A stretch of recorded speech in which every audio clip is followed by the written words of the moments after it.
ये आप लोगों की तरफ से भी अपील की गई थी, लेकिन इस तरह के जलसे हो रहे हैं और कोरोना का खौफ बढ़ रहा है। हाँ, नहीं ऐसा नहीं है, जलसे तो कोई नहीं हो रहे हैं। उनके यहाँ भी ऐसा ही कुछ हुआ है कि वो पहले से चल रहा था कार्यक्रम और लॉकडाउन हो गया। ये किसी को भी आइडिया नहीं था कि इस तरह लॉकडाउन होगा, ट्रेनें भी बंद हो जाएंगी, सब बंद हो जाएंगे।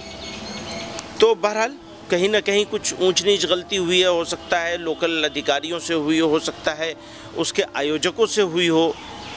अभी मसले को हल करना है और तकलीफ़ से लोगों को बचाना है। तो नंबर एक बात यह है, हर हाल में सोशल डिस्टेंसिंग जो है उसको मेंटेन करना चाहिए और फॉलो करना चाहिए रूल्स को। मस्जिदों में जुमे नहीं हुए, सब लोगों ने पूरा कंप्लीटली इसको फॉलो करने की कोशिश की है, और कहीं फॉलो नहीं हुआ है तो एडमिनिस्ट्रेशन ने एक्शन भी लिए हैं और लोगों ने उस एक्शन को मंजूर भी किया है।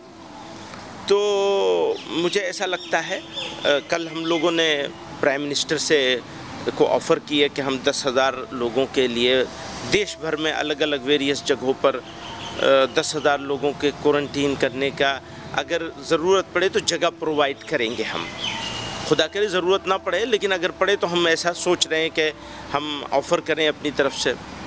तो इन लोगों के बारे में भी हमारा यही है कि अगर इनको क्वारंटीन करना है, आइसोलेट करना है, तो एक जगह से निकाल के कुछ अलग अलग जगहों पर रखा जाए और उनको उसी प्रोसेस से, जो मेडिकल प्रोसेस है उसमें रखा जाए। तो हम अगेन इस बात को ऑफ़र करते हैं कि दिल्ली में, गाज़ियाबाद में, अलग करीब की जगहों में कहाँ कहाँ उनको रखा जा सकता है, उसमें हम हमारी तरफ से हम ऑफ़र करना चाहते हैं कि चीज़ों को इस वक्त में मुल्क भी दुनिया भी एक मुश्किल दौर से गुज़र रही है। पॉलिटिक्स के बजाय, एक ख़ास स्टाइल के बजाय इसको एक ह्यूमैनिटेरियन एंगल से देखकर सब लोगों को, उसके जो आयोजक हैं उनको भी, सरकार को भी, पुलिस को भी, और इसको अच्छे से डील करके इसको ख़त्म करना चाहिए।